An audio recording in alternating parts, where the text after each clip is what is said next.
Welcome to the Sunken Ledger. Here, we chart the ocean's darkest tales of lost souls, cursed ships, and ancient legends. Tonight, we sail into a midnight fog where two ships crossed paths in the darkness, one a floating palace, the other an iron juggernaut. What happened next would shatter steel, claim lives, and send the Andrea Doria to a watery grave. On the night of July 25, 1956, the luxury Italian liner Andrea Doria was nearing the end of her journey across the Atlantic. She was a symbol of elegance, her grand salons filled with music and laughter, her passengers dreaming of New York's distant lights. But outside, a heavy fog had descended, smothering the sea in a cold, impenetrable shroud. In that same fog, the Swedish liner Stockholm steamed forward. She was smaller, but built to withstand ice, her bow a reinforced spear of steel. Both ships relied on radar to pierce the fog's veil, but in the confusion of echoes and shadows, a fatal miscalculation was made.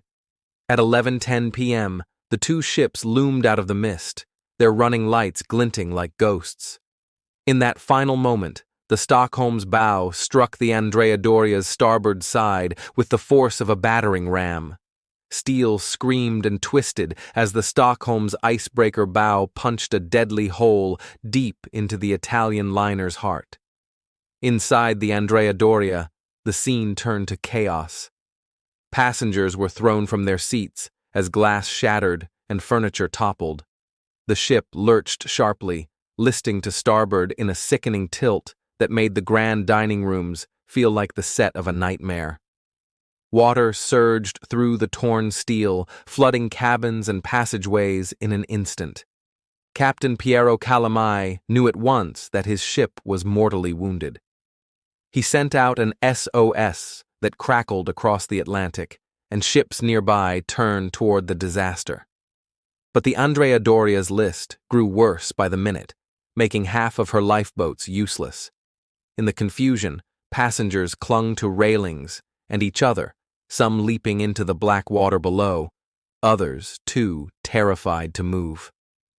Yet amid the terror, there were moments of quiet heroism. Crew members guided children to the remaining lifeboats. Strangers shared life jackets, refusing to leave the wounded behind.